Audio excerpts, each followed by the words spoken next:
राह जुनून की आने वाली किस्तों में आप देखेंगे कि शबरेज़ बेहोश होकर हॉस्पिटल पहुंच जाता है और उसको मेहर की शादी के बारे में कुछ खबर नहीं होती। दूसरी तरफ जब मेहर की शादी का ऐन वक्त करीब पहुंचता है तो वहां पर फहद बारात लेकर नहीं आता, क्योंकि काशान ने उसको किडनैप कर लिया था।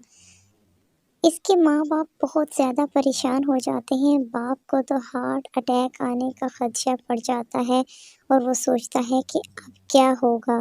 उसकी बहन कहती है कि मुझे तो पहले ही शक था, हमें ये खौफ लगा रहता था कि कहीं वो यहाँ पर आकर शादी न रुकवा दे। उसने तो हद ही कर दी है, वो कितना बेशर्म इंसान है। उसने तो मेहर की शादी रुकवाने की बजाय उसने फहद को ही किडनैप कर लिया है। ये सब हमें मेहर की वजह से देखना पड़ रहा है। दूसरी तरफ मेहर दुल्हन बने बहुत ही खामोशी से बैठी दिल ही दिल में अपनी बर्बादी के आंसू बहा रही होती है। यकीन उसे भी नहीं होता कि क्या शबरेज़ ऐसा कर सकता है कि वो फहद को किडनैप कर ले। अब दूसरी जानिब शबरेज़ का भाई हॉस्पिटल जाता है और उसको देखने के लिए जाता है। शबरेज़ की हालत बहुत ही नाज़ुक हो चुकी है, वो बहुत ज़्यादा बीमार है और उसकी हालत बहुत ज़्यादा क्रिटिकल है, क्योंकि एक्सीडेंट ने उसका बुरा हाल कर दिया है। वो सब उसके पेरेंट्स, उसकी भाभी, वो सारे हॉस्पिटल में मौजूद हैं और उसकी सलामती के लिए दुआएं कर रहे हैं। शबरेज़ की भाभी उससे बहुत प्यार करती थी और वो सब जानती थी कि ये सब शबरेज़ की माँ का किया धराया है, क्योंकि अगर उसकी माँ उस लड़की का रिश्ता लेने चली जाती तो आज ये नौबत कभी भी नहीं आनी थी। प्यारे दोस्तों, यहाँ दूसरी जानिब जब शादी के मौके पर बारात नहीं आती तो लोग परेशान कुन हो जाते हैं और बातें बनाने लगते हैं कि लड़की का आशिक उसके दरवाजे पर आता था, तो यहाँ इसकी बारात लेने कौन होगा जो आएगा। ये बातें उस्मान भी सुन रहा होता है, उसको भी ये बातें बहुत बुरी लग रही होती हैं। अब उस्मान की बातों से ज़ारा भी परेशान होती है और उनके घर में जो हलचल मची होती है, ज़ारा उस्मान के पास आती है, उसको कहती है कि तुम्हें अब्बू बुला रहे हैं।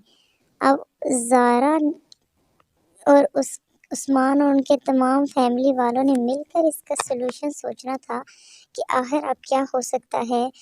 उसका बाप और उसके तमाम फैमिली वाले आपा समेत वहाँ पर बैठे हुए होते हैं। उस्मान की माँ और ज़ारा की माँ कहती है कि अब इस मसले का हल सोचें, अभी बातें करने का वक्त नहीं है, हम लोगों को क्या मुँह दिखाएंगे। मेहर का बाप कहता है कि काश इसकी पैदाइश पर मैंने खुशी मनाई ही ना होती, काश मुझे ये मिली ही ना होती। वो बहुत ज़्यादा परेशान होता है और कहता है कि अब इस घर में कोई शख्स मेरी बेटी के लिए नहीं आएगा। दूसरी जानिब शबरेज़ बेहोश पड़ा है और उसको होश नहीं आ रहा है। उसके पेरेंट्स सोच रहे हैं कि अब इसके बारे में क्या सोचा जाए। डॉक्टर्स ने भी बिल्कुल जवाब दे दिया है। यहाँ पर ज़वार और उसकी बीवी बहुत ज़्यादा परेशान होते हैं। उसकी बीवी कहती है कि ज़वार प्लीज़ कुछ सोचें, अब कुछ ऐसा करें कि इस मसले का हल हो जाए। लोग मुझसे पूछ रहे हैं कि बारात क्यों नहीं आई, बताइए मैं लोगों को क्या जवाब दूँ। ज़वार कहता है कि ये तुम्हारी ही तरबियत में कोई ना कोई कमी रह गई है कि हमारी दोनों ही बेटियों की तरबियत सही नहीं हुई। वो कहती है कि अभी ये बातें करते रहेंगे तो हमारा क्या होगा। वो कहता है कि मेरी ज़िंदगी से बेहतर है कि मैं मर ही जाऊँ, मैं खुदकुशी कर लेता हूँ। वो वहाँ से उठकर चला जाता है और उसकी आपा कहती है कि जाओ देखो, कहीं ये ना हो कि कुछ ऐसा कर लें कि कुछ और मसला गड़बड़ ना हो जाए। दूसरी जानिब यहाँ जब मेहर का बाप देखता है कि उस्मान उसके पास बैठा हुआ होता है, वो उसको ललचाई हुई नज़र से देखता है। वो कहती है, आपा कहती है कि क्या हो गया है, कोई हाल सोचे ताकि हमें पता चले, लोगों को हम कुछ जवाब दे सकें। अब दुल्हा कहाँ से आएगा।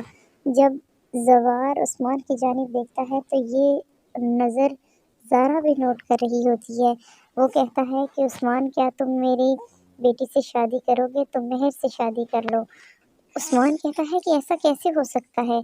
ज़ारा उसको पकड़कर बाहर ले जाती है। वो कहती है कि क्या ख़ाला पागल हो गई हैं? उन्होंने हामी क्यों भर ली? मैं मैं तुमसे खुद शादी करूँगी, तुमसे कोई और शादी नहीं कर सकता।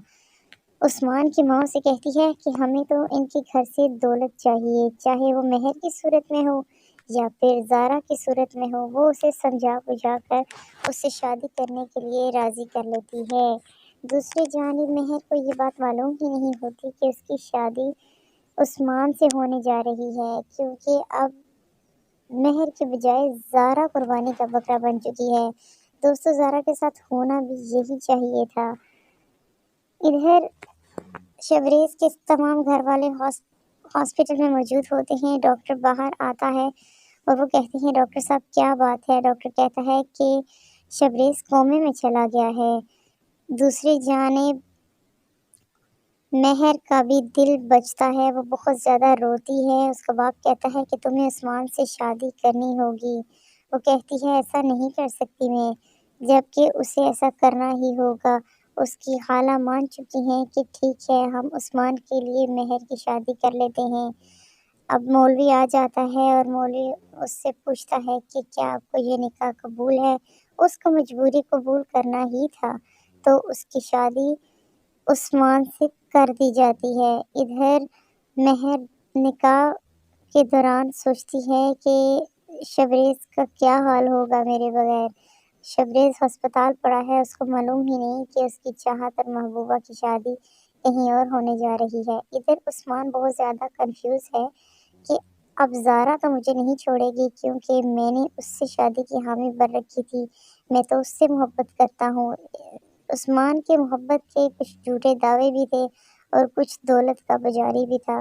इधर शादी के ऐन निकाह के वक़्त कशान वहाँ पहुँच जाता है और लोगों से पूछता है ये क्या हो रहा है? वो कहते हैं कि यहाँ शादी हो रही है। वो कहता है कि दूल्हा तो किडनैप हो गया था, तो शादी कैसे हो रही है? उसने लोग जवाब देते हैं कि शादी इन्होंने अपने यहाँ पर मिल-जुल कर कज़न के साथ कर दी है। वो बहुत ज़्यादा परेशान होता है। वो कहता है कि ये सारा तमाशा तो मैंने मेहर से शादी के लिए किया था, लेकिन मेरा सारे का सारा प्लान यहीं धरे का धरा रह गया। अब जनाब यहाँ पर रुखसती का वक़्त हो जाता है। उसकी माँ मेहर से मिलती है और रोती है। आखिर माँ का दिल तो माँ ही वाला होता है। उसके दिल को बहुत ज़्यादा रोना आ रहा होता है और वो बाप की तरफ देखती है तो बाप उसके सर पर हाथ भी नहीं फेरना चाहता। फिर भी वो अपने कांपते हुए हाथों से अब उसको अलविदा कहता है, उसके सर पर हाथ फेरता है और अपने माँ बाप के साए में मेहर वहाँ से रुखसत तो हो जाती है, लेकिन अब जो आगे उसके साथ होने वाला है वो बहुत अच्छे से जानती है। वहाँ से रुखसती के बाद जब मेहर को वो अपने घर लेकर आते हैं तो उसकी खाला उससे कहती है कि जाओ दफ़ा हो जाओ अपने कमरे में। तुम क्या समझती हो कि मैं तुम्हारे रास्ते में फूल निछावर करूँगी? ये तो भाई साहब ने मेरी मिन्नतें ना की होती तो मैं तुम्हें किसी सूरत यहाँ पर ब्याह कर नहीं ले आती। मुझे तो तुम शुरू से ही पसंद नहीं थी, मुझे तो ज़ारा पसंद थी शुरू से ही। ये तमाम बातें मेहर सुन रही होती है, उसको उस्मान भी अच्छी खासी बातें सुनाता है। वो कहता है कि मैं इसको एक आँख नहीं भा सकता, इसको इस घर से जाना ही होगा, मैं इसके होते हुए यहाँ नहीं रह सकता। वो अपनी माँ से कहता है कि ये नई मुसीबत आपने मेरे सर पर लाकर खड़ी कर दी है, वरना इससे तो मैं हरगिज़ शादी नहीं करता। उसकी माँ कहती है ये लड़की शुरू से ही खराब थी, इसका आशिक इसके दरवाजे पर आता था, ये सब लोग जानते हैं, तमाम मोहल्ले वालों को मालूम है। वो उसे चीख कर चिल्ला कर कहती है कि दफ़ा हो जाओ अपने कमरे में। मेहर ये इसकी आवाज़ सुनकर डर जाती है, लेकिन वो अपने कमरे में चली जाती है। ज्यों ही वो अपने कमरे में चली जाती है तो उस्मान को ज़ारा का फ़ोन आ जाता है। उस्मान कहता है कि मैं ज़ारा से मोहब्बत करता हूँ और ये देखो उसका फ़ोन भी आ गया। मैं इसको कभी नहीं छोड़ सकता और हाँ, तुम्हारे साथ मैं बिल्कुल नहीं रह सकता। तुम बिल्कुल फ़िक्र मत करो, मैं तुम्हारे साथ नहीं रहूँगा और तुम्हें जल्दी ही तलाक दे दूँगा।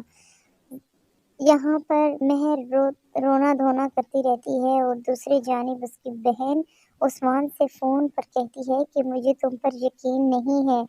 तुमने ऐसा क्यों किया? तुमने उससे शादी ही कर ली, तुम्हें मालूम है कि मैं जल रही हूँ। میرا دل پھٹ جائے گا کیونکہ میں تم سے محبت کرتی ہوں اور تم مہر کے ساتھ کیسے شادی کر سکتے ہو؟ تم نے ایسا کیوں کیا؟ تمہاری ماں کو اس سے شادی کے لیے حامی نہیں بننی چاہیے تھی۔ عثمان کہتا ہے کہ تم حوصلہ رکھو، میں تم سے ہی شادی کروں گا۔ یہ میں بول رہا ہوں، تمہارا عثمان۔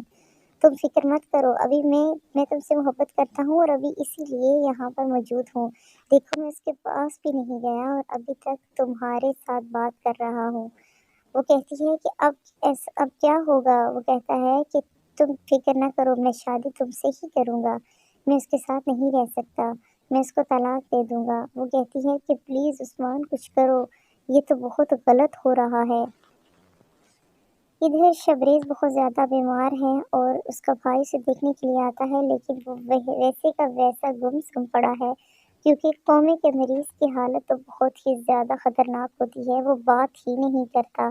اس کے والدین کو یہ احساس ہو رہا ہوتا ہے کہ ہم نے اسے ٹائم نہیں دیا۔ وہ اس کو دیکھنے کے لیے آتے ہیں، وہاں کھڑے اس کو دیکھ رہے ہوتے ہیں۔ اس کی ماں کا دل تو پھٹ رہا ہوتا ہے کہ کاش میں اس لڑکی کے گھر جا کر اس کا رشتہ مانگ لیتی اور آج میرا بیٹا اس حالت میں نہ پہنچتا۔ کچھ تھوڑا بہت دکھ اس کے باپ کو بھی ہے، لیکن لگ نہیں رہا کہ وہ اپنے بیٹے سے محبت کرتے تھے۔ دوستو، ڈرامہ سیریل دیکھنے کے لیے شکریہ۔ آنے والی قسطوں کے لیے ہمارے چینل کو سبسکرائب کریں، لائک کریں اور اگر آپ اپنی رائے دینا چاہتے ہیں تو ضرور شیئر کریں کہ آپ کو راہ جنون ڈرامہ کیسا لگتا ہے۔ ویڈیو دیکھنے کے لیے شکریہ۔ Bye bye.